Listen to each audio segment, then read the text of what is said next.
Hello friend, एक बार फिर से आपका स्वागत है मेरे इस यूट्यूब चैनल ओके जी के चैनल में। तो दोस्तों, आज हम पढ़ेंगे अध्यापक के लिए शिक्षा मनोविज्ञान की क्या उपयोगिता है। अपन ने शिक्षा मनोविज्ञान में पहले शिक्षा मनोविज्ञान का महत्व पढ़ लिया था, शिक्षा मनोविज्ञान के उद्देश्य पढ़ लिए थे और शिक्षा मनोविज्ञान की विशेषताएं पढ़ ली थी। ठीक है दोस्तों, तो आज हम पढ़ेंगे अध्यापक के लिए शिक्षा मनोविज्ञान की क्या उपयोगिता है, यानी किस प्रकार उपयोग में आती है शिक्षक के लिए। तो शुरू करते हैं वीडियो को बिना किसी देरी के। शिक्षा मनोविज्ञान विधायक व व्यवहारिक विज्ञान है। ठीक है, इस कारण यह व्यक्ति व समाज दोनों के लिए क्या है, उपयोगी है। ठीक है दोस्तों, वापस देखते हैं। शिक्षा मनोविज्ञान विधायक विज्ञान व व्यवहारिक विषय के होने के कारण व्यक्ति व समाज दोनों के लिए क्या है, उपयोगी है। विधायक विज्ञान क्यों है? क्योंकि यह किसी भी विषय का जिस प्रकार जो तथ्य है उसका उसी रूप में वर्णन करती है। जो चीज़ जैसी है उसी का उसी रूप में वर्णन करना विधायक विज्ञान कहलाता है। इसलिए शिक्षा मनोविज्ञान भी क्या है, विधायक विज्ञान है। और व्यवहारिक विषय क्यों है? क्योंकि शिक्षा अपने व्यवहार में आती है। शिक्षा यानी किसी दूसरे को देखकर सीखना क्या कहलाता है, शिक्षा कहलाता है। तो अपने व्यवहार में जो चीज़ें आती है उनको अपन देखकर अपने व्यवहार में लाकर सीखते हैं, इसलिए ये व्यवहारिक विज्ञान है। तो व्यक्ति एवं समाज दोनों के लिए क्या है, उपयोगी है। अब अपन आगे देखते हैं दोस्तों। तो दोस्तों, अब देखते हैं अपन गैरिसन के अनुसार। गैरिसन ने कहा था कि मनोविज्ञान त्रुटियों से हमारी रक्षा करता है। ठीक है दोस्तों, गैरिसन ने क्या कहा था कि मनोविज्ञान त्रुटियों से हमारी रक्षा करता है या गलतियों से हमें बचाता है। क्योंकि दोस्तों, अगर अपन को शिक्षा का ज्ञान नहीं होगा तो अपन गलतियां करेंगे, लेकिन जिसे शिक्षा का ज्ञान है वो गलतियां कम करेगा। तो गैरिसन ने क्या कहा था कि शिक्षा मनोविज्ञान या मनोविज्ञान हमें त्रुटियों से बचाता है। ठीक है दोस्तों, नेक्स्ट परिभाषा है जोड़ की। जोड़ ने कहा कि शिक्षा प्रत्येक व्यक्ति के बस की बात नहीं है। किसने कहा था? जोड़ ने क्या कहा था कि शिक्षा प्रत्येक व्यक्ति के बस की बात नहीं है। ठीक है, क्योंकि दोस्तों सभी व्यक्ति की बुद्धि अलग अलग होती है, इसलिए सभी व्यक्ति शिक्षा ग्रहण नहीं कर सकते। ठीक है, इसलिए जोड़ ने क्या कहा कि शिक्षा प्रत्येक व्यक्ति के बस की बात नहीं है। ठीक है दोस्तों, अब अपन आगे चलते हैं। मोंटेसरी के अनुसार, मोंटेसरी के अनुसार शिक्षा मनोविज्ञान प्रयोगात्मक मनोविज्ञान का जितना ज्ञान अधिक होता है उतना ही जानता है कि कैसे पढ़ाया जाए। ठीक है, यानी कि शिक्षा मनोविज्ञान व प्रयोगात्मक विज्ञान का जितना ज्ञान शिक्षक को अधिक होगा वो उतना ही अधिक जानेगा कि कैसे पढ़ाया जाए। मोंटेसरी ने क्या कहा कि शिक्षा मनोविज्ञान व प्रयोगात्मक मनोविज्ञान का जितना ज्ञान अधिक होगा वह उतना ही जानेगा कि कैसे पढ़ाया जाए, क्योंकि उसको अलग अलग तरीकों या शिक्षण विधियों का ज्ञान होगा। ठीक है, आगे चलते अपन। कुपुस्वामी, कुपुस्वामी के अनुसार मनोविज्ञान शिक्षक की अनेक धारणाओं व सिद्धांत प्रदान करके उन्नति में सहायता करती है। कौन? मनोविज्ञान या शिक्षक मनोविज्ञान है वो शिक्षक की अनेक धारणाएं व सिद्धांत प्रदान करके उसकी उन्नति में सहायता करती। कौन? मनोविज्ञान या शिक्षा मनोविज्ञान। ठीक है दोस्तों, किसने कहा था? कुपुस्वामी ने। क्या कहा था कि मनोविज्ञान शिक्षक की अनेक धारणाएं व सिद्धांत प्रदान करके उसे उन्नति में सहायता करती, इसलिए शिक्षा मनोविज्ञान शिक्षक के लिए उपयोगी है। ठीक है, आगे देखते हैं दोस्तों।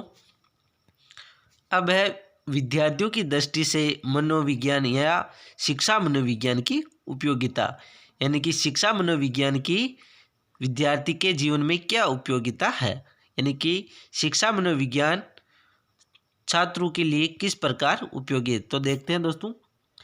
शिक्षा मनोविज्ञान छात्रों को वंशानुक्रम व वातावरण का ज्ञान कराती है। ठीक है, क्योंकि शिक्षा मनोविज्ञान के द्वारा ही अपन को अपने वंशानुक्रम व वातावरण का पता चलता है। ठीक है दोस्तों, तो शिक्षा मनोविज्ञान छात्रों को वंशानुक्रम व वातावरण का ज्ञान कराती है। ठीक है, फिर है दोस्तों आत्म मूल्यांकन का ज्ञान कराने में भी सहायक है। शिक्षा हमें खुद का मूल्यांकन करने में सहायता करती है। कौन? शिक्षा। ठीक है, यानी शिक्षा जो मनोविज्ञान है वो खुद का मूल्यांकन करने में सहायता करती है कि अपने अंदर कौन कौन सी क्षमताएं हैं, यानी कि अपन ने किस स्तर तक सीखा है या किस स्तर तक अपन ने शिक्षा ग्रहण की है। तो ये होगा आत्म मूल्यांकन, यानी खुद का मूल्यांकन करना। फिर है स्वयं की योग्यताओं के ज्ञान हेतु उपयोगी, यानी कि स्वयं में कितना ज्ञान है या स्वयं की जो योग्यताएं हैं वो कितनी है, अपने अंदर कितना सामर्थ्य है, कौन कौन से कौशल है, इसका ज्ञान भी हमें कौन कराती है? शिक्षा मनोविज्ञान। ठीक है, आगे है दोस्तों मूल प्रवृत्तियां व अभिरुचियों का ज्ञान भी हमें शिक्षा मनोविज्ञान कराती है। मूल प्रवृत्तियां कितनी है दोस्तों? 14। कितनी है? 14 है। ठीक है, मूल प्रवृत्तियों व अभिरुचियों का ज्ञान भी कौन कराती है? शिक्षा मनोविज्ञान। ठीक है, कि अपने अंदर कौन कौन सी रुचियाँ हैं, यानी कि अपनी जो रुचि है वो किस क्षेत्र में, इसका ज्ञान भी कौन कराती है? शिक्षा मनोविज्ञान। ठीक है, फिर आगे है दोस्तों अधिगम हेतु अभिप्रेरित करती है। अधिगम का मतलब होता है सीखना। ठीक है, तो अधिगम हेतु हमें प्रेरित करती है, सीखने के लिए हमें प्रेरित करती है। कौन? शिक्षा मनोविज्ञान। शिक्षण अधिगम उद्देश्यों को प्राप्त करने में भी यह सहायक है। कौन? शिक्षा मनोविज्ञान शिक्षण अधिगम उद्देश्यों को प्राप्त करने में भी सहायक है कि अपने जो शिक्षण के जो उद्देश्य है वो कौन कौन से हैं, तो इनको जानने में भी शिक्षा मनोविज्ञान अपनी सहायता करती है। फिर है दोस्तों व्यवहार परिमार्जन में सहायक है। कौन? शिक्षा मनोविज्ञान व्यवहार परिमार्जन में सहायक है। ठीक है, यानी कि जो व्यवहार में परिवर्तन लाना, यानी कि व्यवहार में सुधार करना या परिवर्तन लाना। ठीक है, तो इसमें भी सहायता करती है। कौन? शिक्षा मनोविज्ञान। ठीक है, फिर आगे देखते हैं दोस्तों विलियम जेम्स के अनुसार। ठीक है, विलियम जेम्स की पुस्तक थी टॉक टू टीचर। कौन सी थी? Talk to teacher. यह शिक्षा मनोविज्ञान की प्रथम पाठ्यपुस्तक थी। कौन सी? टॉक टू टीचर्स शिक्षा मनोविज्ञान की प्रथम पाठ्यपुस्तक थी, जिसमें बताया गया कि मनोविज्ञान हमें गलत धारणाओं व त्रुटियों से बचाती है। ठीक है, विलियम जेम्स की पुस्तक थी टॉक टू टीचर। कौन सी दोस्तों? Talk to teacher. यह शिक्षा मनोविज्ञान की प्रथम पाठ्यपुस्तक थी, जिसमें बताया गया कि मनोविज्ञान हमें गलत धारणाओं व त्रुटियों से बचाती है। किसने कहा था? विलियम जेम्स ने। ठीक है, उनकी पुस्तक थी टॉक टू टीचर, जिसमें कहा गया कि मनोविज्ञान हमें गलत धारणाओं व त्रुटियों से बचाता है। ठीक है, अब अपन आगे चलते हैं शिक्षण व्यवस्था की दृष्टि से शिक्षा मनोविज्ञान की उपयोगिता। ठीक है, तो देखते हैं शिक्षा मनोविज्ञान शिक्षण की आधारशिला है। क्या है दोस्तों? आधारशिला। ठीक है, शिक्षा मनोविज्ञान शिक्षण की आधारशिला है, क्योंकि शिक्षा मनोविज्ञान से ही अपन शिक्षण कर पाते हैं। ठीक है, अगर शिक्षा मनोविज्ञान नहीं होगा तो अपन शिक्षण करने में असमर्थ होंगे। शिक्षण तो होगा लेकिन उसमें त्रुटियां होगी। क्या होगी? त्रुटियां या गलतियां होगी। तो शिक्षा मनोविज्ञान शिक्षण की क्या है? आधारशिला है।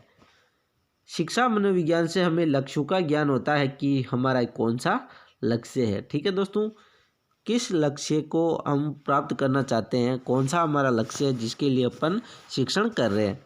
फिर है पाठ्यक्रम निर्माण में सहायक। जो शिक्षा मनोविज्ञान है वो पाठ्यक्रम निर्माण में भी सहायक है। अपनी जो पाठ्यक्रम है ना अपना, उसे बनाने में भी यह सहायक है। ठीक है, सहायता करता है। आगे चलते हैं विद्यालय वातावरण को उपयुक्त बनाने में सहायता करता है। कौन? शिक्षा मनोविज्ञान। शिक्षा मनोविज्ञान जो विद्यालय का जो वातावरण है उसको अच्छा बनाता है। ठीक है दोस्तों, फिर देखते हैं दोस्तों, अनुशासन स्थापित करने में सहायक है। कौन? शिक्षा मनोविज्ञान अनुशासन स्थापित करता। कैसे?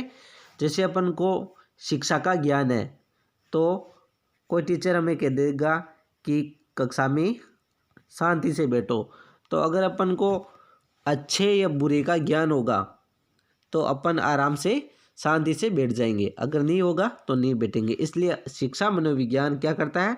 अनुशासन स्थापित करता है। ठीक है दोस्तों, फिर है मूल्यांकन की नवीन शिक्षण विधियों का ज्ञान भी कराता है कि बच्चों का मूल्यांकन किस विधि से किया जाए, इसका ज्ञान भी कौन कराता? हमें शिक्षा मनोविज्ञान। ठीक है दोस्तों, मूल्यांकन क्या है कि बालक ने किस स्तर तक शिक्षा ग्रहण की, तो ये क्या होता है? मूल्यांकन। तो उसका पता लगाना मूल्यांकन होता है कि बालक ने किस स्तर तक सीखा है या शिक्षा ग्रहण की है। ठीक है दोस्तों, अब अपन आगे चलते हैं।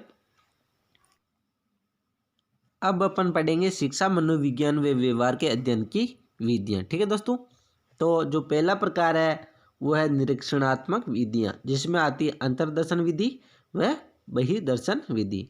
दूसरा प्रकार है दोस्तों प्रयोगात्मक विधि। कौन सी विधि?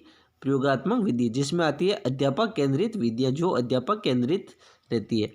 तीसरा प्रकार है दोस्तों विवरणात्मक विधियाँ। कौन सी विधियाँ?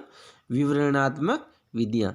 ठीक है दोस्तों, जिसमें पहला प्रकार है इतिहास गाथा, दूसरी है प्रश्नावली विधि, तीसरी है समाज मिति, चौथी है निर्धारण विधि। ठीक है, पांचवी विधि है दोस्तों फिर वो है मनोविश्लेषणात्मक विधि, विकासात्मक विधि, सांख्यिकी विधि, तुलनात्मक विधि, सर्वेक्षण विधि व 10वीं है पर्यवेक्षण विधि। तो ये है दोस्तों विवरणात्मक, यानी कि इसमें विवरण प्रस्तुत किया जाता है। ठीक है, अब आगे चलते हैं अपन।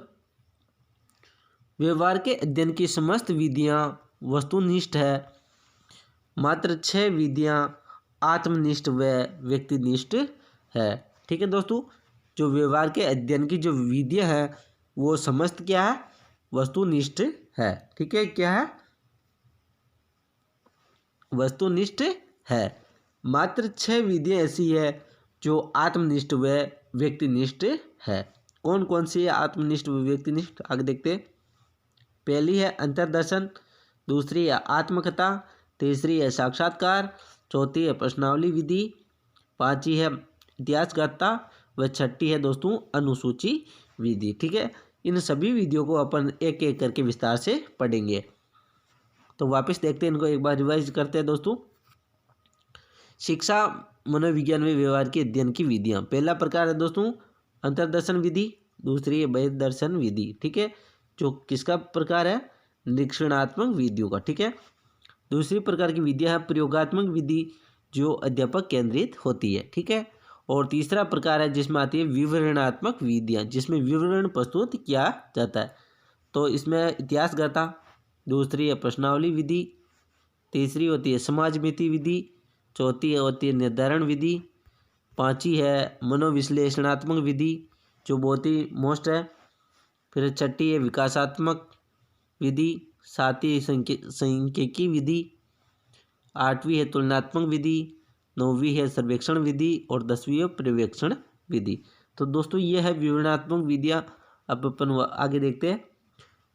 व्यवहार के अध्ययन की समस्त विधियाँ वस्तुनिष्ठ है। कैसी है? वस्तुनिष्ठ है। मात्र 6 विधियाँ ऐसी है जो आत्मनिष्ठ व व्यक्तिनिष्ठ है। कौन कौन सी है? अंतर्दर्शन, आत्मकथा विधि, साक्षात्कार विधि, प्रश्नावली विधि, इतिहासगाथा विधि व अनुसूची विधि। ठीक है दोस्तों, तो ये थी दोस्तों शिक्षा मनोविज्ञान व व्यवहार के अध्ययन की विधियाँ। तो दोस्तों आज तक की अपनी यही थी वीडियो, कल इससे अपन आगे पढ़ेंगे। अगर वीडियो पसंद आए तो वीडियो को लाइक करना, शेयर करना और चैनल पर पहली बार हो तो चैनल को सब्सक्राइब जरूर करें ताकि आने वाली हर वीडियो का नोटिफिकेशन आपको प्राप्त हो सके। तब तक के लिए जय हिंद, जय भारत।